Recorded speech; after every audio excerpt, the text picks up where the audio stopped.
서브앤발리 하면 떠오르는 이미지가 뭔가요? 네트로 과감하게 돌진해서 깔끔하게 마무리하는 장면? 그런데 막상 해보면 현실은 다릅니다. 서브 넣고 전진했더니 상대의 패싱샷에 그대로 당하고 공이 너무 빨라서 무슨 일이 벌어졌는지도 모르고 끝나 결국 이건 프로들이나 하는 거구나 하고 포기하게 되죠. 그런데 놀라운 사실 하나 알려드릴까요? 서브앤발리는 원래 프로 선수들도 실수하는 어려운 기술입니다. 조코비치, 알카라스 같은 세계적인 선수들도 중요한 순간에 이 전략을 사용하지만 단순히 서브를 넣고 뛰어간다고 되는 게 아니라 정확한 타이밍과 세밀한 움직임이 필수인 기술이죠. 그렇다고 해서 우리 같은 일반인들이 절대 못하는 기술은 아닙니다. 오히려 복식 경기에서는 거의 필수 전략이고 정확한 원리를 알고 연습하면 누구나 효과적으로 사용할 수 있습니다. 중요한 건 그냥 무작정 네트로 돌진하는 것이 아니라 서브 방향과 움직임, 첫발리까지 완벽하게 조합하는 것입니다. 이걸 제대로 익히면 단순히 받아넘기는 플레이에서 벗어나 상대를 압박하는 네트 플레이어로 거듭날 수 있습니다. 오늘은 서브앤발리를 단계별로 마스터하는 핵심 전략을 알려드릴 건데요. 이 방법을 배우고 꾸준히 연습하면 코트에서 강력한 존재감을 드러낼 수 있을 겁니다. 그럼 바로 시작해보겠습니다. 서브앤발리를 제대로 하려면 어떤 서브를 선택해야 할까요? 많은 분들이 빠르고 강한 플랫 서브만 넣으면 된다고 생각하지만 사실 그보다 더 중요한 것이 있습니다. 서브앤발리에서 핵심은 상대가 불편하게 리턴하도록 만드는 것입니다. 서브가 빠를수록 리턴하는 공속 또한 빠르기 때문에 네트로 접근할 시간이 부족해져 첫 발리를 성공적으로 수행하기 훨씬 어려워집니다. 그래서 서브앤발리에서는 킥 서브, 슬라이스 서브, 그리고 바디 서브가 효과적입니다. 킥 서브나 슬라이스 서브를 사용하면 공의 속도가 상대적으로 느려지면서 우리가 네트로 접근할 시간을 벌 수 있고 상대의 리턴 각도를 제한할 수 있습니다. 또한 상대가 백핸드로 리턴하는 경우가 많아지므로 첫 번째 발리가 더 쉬워질 확률이 높아집니다. 그렇다면 구체적으로 어떻게 서브해야 할까요? 먼저 서브의 방향을 세 가지로 연습해야 합니다. 첫 번째는 코트 중앙, 즉 T존으로 서브하는 것입니다. 이는 상대의 리턴 각도를 줄여주고 우리가 네트로 접근할 시간을 벌 수 있게 해줍니다. 두 번째는 상대의 몸쪽으로 서브하는 것입니다. 바디 서브는 상대를 고정시켜 리턴의 파워를 줄일 수 있습니다. 세 번째는 와이드 서브인데 이 경우 상대를 코트 바깥으로 끌어낼 수 있지만 우리가 네트에서 커버해야 할 범위가 넓어질 수 있기 때문에 신중하게 사용해야 합니다. 결론적으로 서브앤발리에서 중요한 것은 단순히 빠른 서브가 아니라 리턴이 어려운 서브를 넣고 네트로 접근할 시간을 확보하는 것입니다.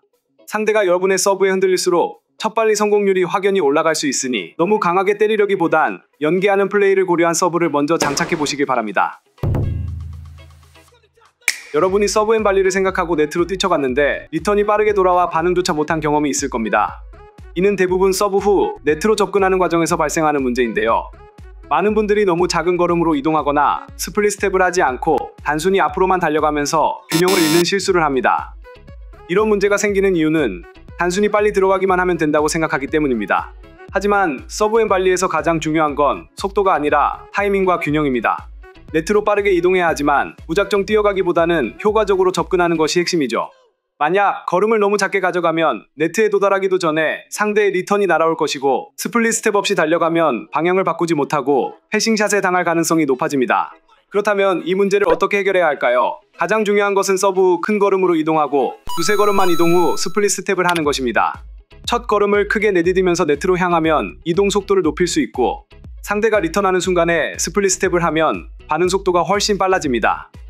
또한 서브 방향과 네트 접근 방향을 일치시키는 것도 중요한데요. 예를 들어 와이드 서브를 넣었다면 같은 방향으로 이동해야 상대의 다운더라인 패싱샷을 방어할 수 있습니다. 네트 접근을 제대로 수행할 때 주의할 점은 발 뒤꿈치가 아닌 발 앞부분에 무게를 실어야 한다는 것입니다. 발 뒤꿈치에 무게를 싣고 움직이면 순간적으로 멈추거나 방향을 바꾸기 어려워지지만 발 앞부분에 무게를 두면 빠르게 반응하고 움직일 수 있습니다. 또 한 가지 중요한 것은 스플릿 스텝 후에도 움직임을 멈추지 않는 것입니다. 많은 분들이 스플릿 스텝을 하면 그 자리에서 멈추는 실수를 하는데 이렇게 하면 상대의 리턴에 늦게 반응하게 됩니다. 스플릿 스텝 후에는 공의 방향에 따라 바로 다음 움직임을 가져가는 것이 중요합니다. 이제 어떻게 연습하면 될까요? 첫 번째는 서브 후 큰 걸음으로 네트로 접근하는 연습을 반복하세요. 두 번째는 서브 후 두세 걸음 안에 스플릿 스텝을 수행해줍니다. 마지막으로 스플릿 스텝 후에도 계속 움직이면서 상대의 리턴 방향에 맞춰 즉각적으로 반응하는 연습을 해보세요. 이렇게 연습하면 서브 후 네트로 접근하는 과정에서 훨씬 더 자연스럽게 움직일 수 있고 서브앤발리의 성공 확률도 크게 높아집니다. 단순히 빨리 움직이기보다 올바른 방향과 리듬을 유지하면서 네트로 접근하면 상대 리턴 타이밍과 딱 맞는 서브앤발리를 수행하게 될 겁니다. 서브앤발리에서 네트로 접근하는 것만큼이나 중요한 게 바로 첫 발리입니다. 많은 분들이 좋은 서브를 넣고 빠르게 네트로 접근하는 것까지는 잘하지만 첫 발리가 흔들리면서 상대에게 다음 기회를 허용하는 실수를 합니다. 사실 첫 번째 발리는 단순한 마무리샷이 아니라 네트에서 더 유리한 포지션을 차지하기 위한 연결 과정입니다. 하지만 이 과정에서 흔히 실수하는 게 뭐냐면 너무 공격적으로 발리를 하려다가 컨트롤을 놓치는 겁니다. 그렇다면 첫 번째 발리는 어떻게 해야 할까요? 크게 두 가지 방법이 있습니다. 첫 번째는 수비적인 발리, 즉 상대의 강한 리턴이나 낮은 공을 처리하는 방식입니다. 이럴 때는 무조건 깊이 발리를 보내는 것이 핵심입니다. 반면 두 번째는 공격적인 발리입니다. 네트 가까이에서 높은 공을 처리할 때 사용하는 방식으로 각도를 만들어서 상대 코트 안쪽으로 짧게 떨어뜨려야 합니다. 여기서 중요한 건 발리의 원리입니다. 낮은 공을 처리할 때 라켓을 아래로 떨어뜨리면 공이 뜨거나 짧아져서 상대에게 기회가 됩니다. 그래서 라켓을 너무 내리지 말고 다리를 사용해서 무릎을 낮춘 상태로 안정적인 발리를 해야 합니다. 또 한 가지 중요한 게 다운 더 라인 방어인데 보통 서브 앤 발리 플레이어들은 크로스코트 발리를 선택하는 경우가 많습니다. 하지만 상대는 이걸 예측하고 다운 더 라인 패싱샷을 시도할 확률이 높습니다. 따라서 발리를 크로스코트로 보낸 후에도 다운 더 라인을 항상 염두에 두고 움직여야 합니다.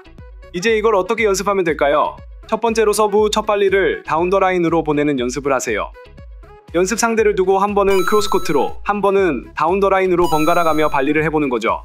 두 번째로 다운 더 라인 패싱샷을 방어하는 연습을 진행합니다. 상대가 크로스코트와 다운 더 라인을 섞어서 패싱샷을 날릴 때 어떤 방향으로 이동해야 하는지 감각을 익히는 것이 중요합니다. 마지막으로 네트 앞 위치를 조정하는 움직임을 만들어줍니다.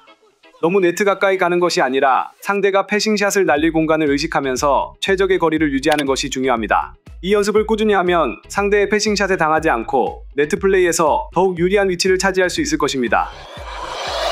오늘 배운 서브 앤 발리 성공을 위한 핵심 전략 잘 이해하셨나요? 서브의 방향과 유형을 선택하고 서브 후 효과적으로 네트로 접근하며 첫 번째 발리를 안정적으로 컨트롤하는 것이 핵심이었습니다. 처음에는 쉽지 않겠지만 꾸준히 연습해주면 상대가 두려워하는 서브 앤 발리 플레이어로 성장하게 될 겁니다. 저는 이번 영상과 같이 테니스 실력을 가장 빠르게 올리는 꿀팁으로 돌아오겠습니다. 구독과 좋아요를 누르신다면 절대 놓치는 일이 없을 겁니다. 누구나 테니스 스카치는 그날까지 스카치자였습니다. 감사합니다.